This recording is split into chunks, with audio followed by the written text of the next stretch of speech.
જો તમારું બાળક બહાર મળતા પડીકા કે પેકેટ સારોગી રહ્યું છે તો ચેતજો, તમારા બાળકને કેન્સર જેવી ગંભીર બીમારી પણ થઈ શકે છે।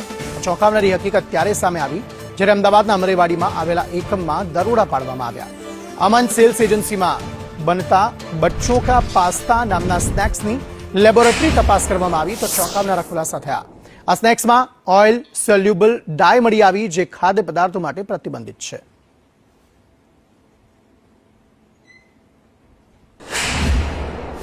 મિલાવટે તો હવે હદ વટાવી છે એવું એટલા માટે કહેવું પડી રહ્યું છે કે બાળકોને વાલીઓ દ્વારા જે ફૂડ અપાય છે, જે પડીકા અપાય છે, જે માત્ર 5 રૂપિયાના પડીકા હોય છે પરંતુ બાળકોને કેન્સર તરફ ધકેલી શકે છે।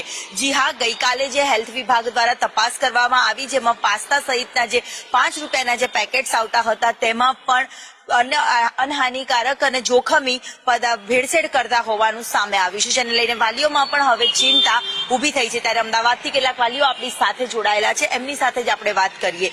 જે પ્રકારે હવે ફૂડમાં જે મિલાવટ સામે આવી રહી છે, જ્યાં જુઓ ત્યાં મિલાવટ જ મિલાવટ। હવે જે પાસ્તા સહિતના જે પેકેટ્સ આવતા હતા એમાં પણ હવે મિલાવટ સામે આવે છે। હા, બિલકુલ એ સમાચાર જોવામાં આવ્યા છે।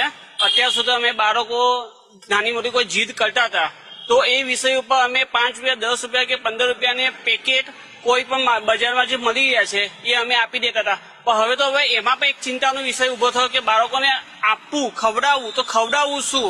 અત્યારે નાના મોટા બજારમાંથી જે પડીકા મળી રહ્યા છે તેમાં પણ ભેળસેળ અતિશય પ્રમાણમાં આવી રહી છે એવા સમાચારો આવેલા છે। બાળકોને અત્યાર સુધી અમે પડીકા ખવડાવતા, હવે એમને શું ખવડાવવું એ અમે ચિંતાજનક થઈ ગયા છે કે બાળકોને હવે જમવામાં શું આપવું, એમ નાસ્તામાં સ્કૂલમાં પણ લઈ જાવ છો ત્યારે અત્યાર સુધીમાં શું આપતા હતા? અત્યાર સુધીમાં અમે નાસ્તો જ આપતા હતા પણ હવે વિચાર કરવો પડે કે હવે બાળકોને અમારે શું આપવું જોઈએ કે જેથી કરીને નુકસાન ન થાય। સર, કઈ પાસ્તા કે કુરકુરે એ તો ચલો, એ તો પડીકામાં આપણે આપી દેતા। ફ્રૂટ આપવું હોય તો પણ એમાં પણ મિલાવટ વાળું આવે છે કે ફ્રૂટને પણ કૃત્રિમ ઇન્જેક્શનો આપીને પકવવામાં આવે છે, એ પણ આપણા બાળકો માટે, શરીર માટે હાનિકારક છે। તો હવે આપણે આપવું તો શું? છોકરાઓને, બાળકોને નાસ્તામાં આપવું તો શું? આપણે સરકાર હેલ્થ બાબતે અનેક પ્રયાસો કરે છે પણ જે આ ડુપ્લિકેટ અને ખાણીપીણીમાં પણ ડુપ્લિકેટ છે એના માટે સરકારે ખૂબ જ મોટો પ્રયત્ન કરવો જરૂરી છે।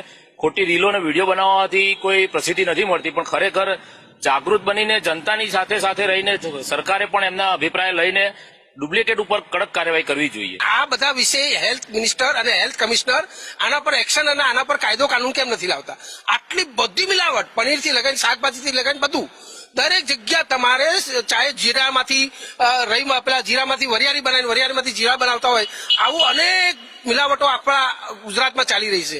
એના ઉપર હજી સુધી હેલ્થ મિનિસ્ટર કેમ કઈ બોલતા નથી? કડક કાર્યવાહી આવા બેદરકાર લોકો સામે કરવામાં આવે તેવી માંગ કરવામાં આવી રહી છે। કેમેરામેન પુખરાજ શર્મા સાથે દિવ્યા ચૌહાણ, સંદેશ ન્યૂઝ।